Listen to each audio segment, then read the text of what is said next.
Alrighty there, folks. So we're going to begin today with today's topic on chi cultivation and manipulation from the book.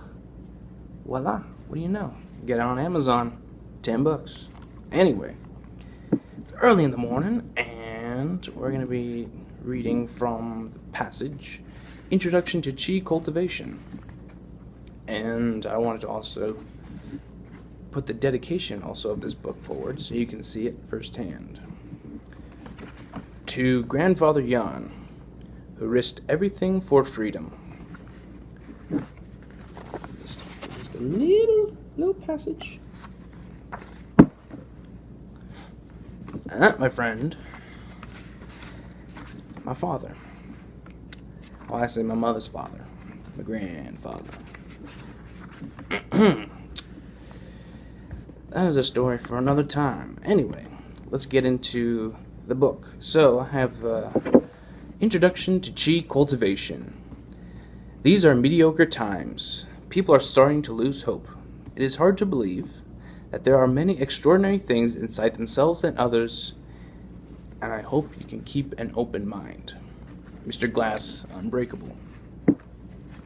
Chi Cultivation and Manipulation is a one-of-a-kind step-by-step guide to cultivating and manipulating your own chi energy. Starting from Terence McKenna lessons on YouTube to seeing my own aura, the journey of learning chi would not be possible without the level of information accessible online. I integrated many of the methods discussed in this book based off of old techniques monks have been using for centuries, and my own when meditating and focusing on pineal gland activation. I have experienced and practiced with these exercises to come up with a cohesive guide that focuses on the rise of Kundalini, and now a guide on cultivating and manipulating the energy within themselves even further. While all of this may seem confusing and outlandish, it is only fair that I try to bring practitioners of Qi and those who do not cultivate up to speed. This book will cover the philosophy of cultivating Qi within yourself, exercises that understand and easy to follow, tricks to the practice, and informative instructions to make the presented knowledge easy to follow.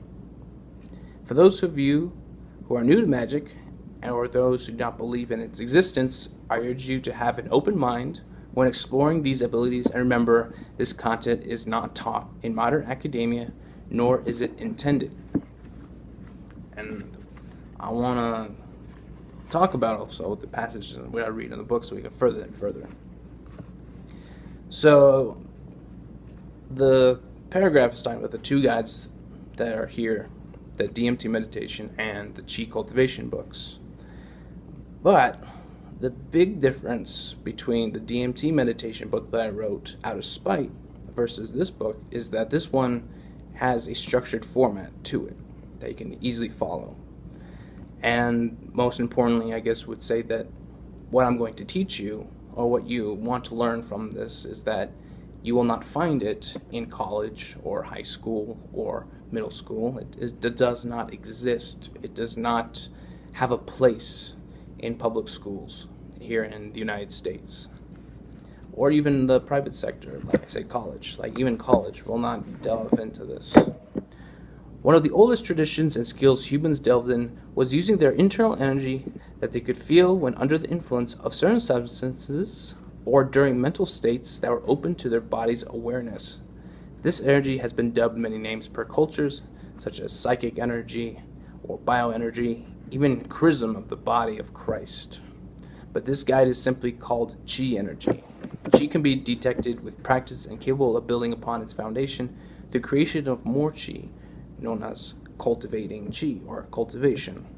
People who practice what is within the book will be able to detect, cultivate, and even expand consciously with their Qi manipulation abilities. For example, Qi can be commanded to move within different parts of the body and can then be manipulated to repair tissue from the palms of the hands or channeled from the body, and helps it heal and repair the muscles it is used on. The hardest programming to break it is our own view of reality on magic, and knowing how Qi can be used is the ultimate tool to bring back practical magic. The more Qi is understood through visualization and different perspectives, the more malleable and controllable it can be for the practitioner of Qi. With these properties of Qi in mind, it can be easier to see how Qi is within all presence of life, but leaves humans skeptical to their understanding of Qi unless they can control it, Qi themselves. The real magic begins after successfully being able to detect Qi, and when it begins to listen to your command. There are many different forms of visualization and channeled abilities that will help increase overall energy.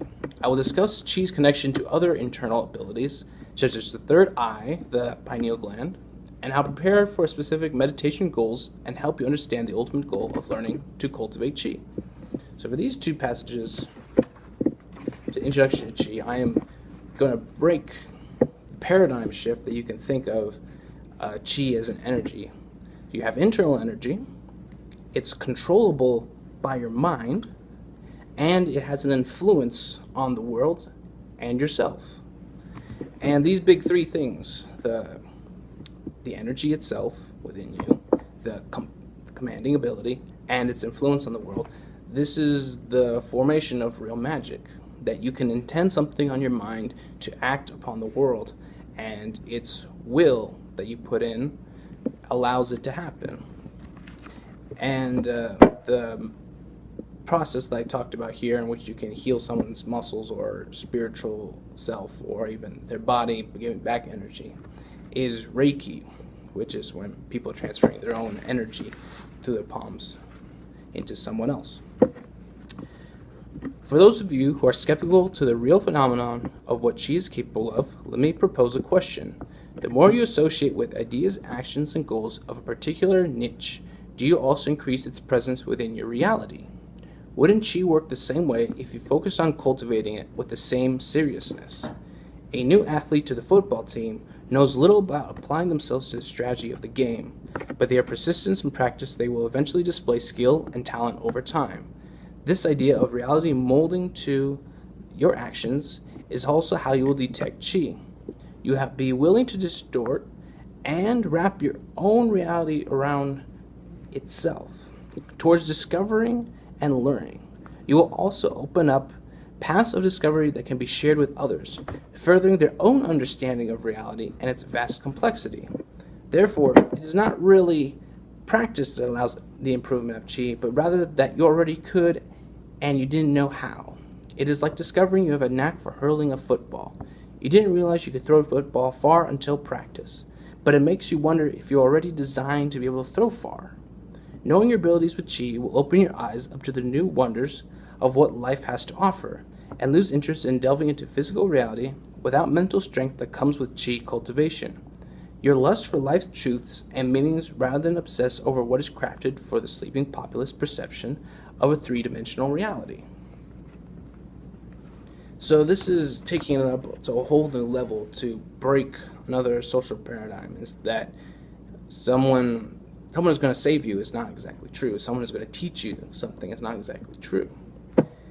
But with this in mind, that Qi is beyond what you thought it was, and the way that you go by practicing it, you open your mind to something much greater than what is presented to you. And a lot of people are stuck in the idea of not having a red pill moment in their life. They'll understand the concept behind that. But once you dive into Qi cultivation, it is essentially itself a life red pill in terms of getting rid of a boring conscious or getting rid of a materialistic idea of the world. There is something different that you learn and discover through Qi cultivation that you wouldn't understand unless you didn't practice it. But through understanding it, you realize that what was given to you before through reality, what was part of the way you grew up, the part of how you learned, the part of how you interacted with people, there was a level of information that was not accessible or not understood, and therefore you could never perceive it. And if you can never perceive it, you can never learn from it. And that is the whole point of unlocking this consciousness barrier within us, is that we have to push past that so we can learn specifically learn about ourselves, rise our ego, and then bring it back down. And if we bring back down our ego, we are unpeeling a lot more of who we are inside. Qi cultivation Practitioners learn to let go of attachments and to actively help others to boost chi spiritually. This allows them to focus on the practice itself to cultivate more chi rather than using it as a tool for power. This means that those people who look internally to find peace, knowledge, and holding completing goals, presented new ideas, and seeing higher purposes and perspectives in life as a means to achieve peace amongst themselves and others.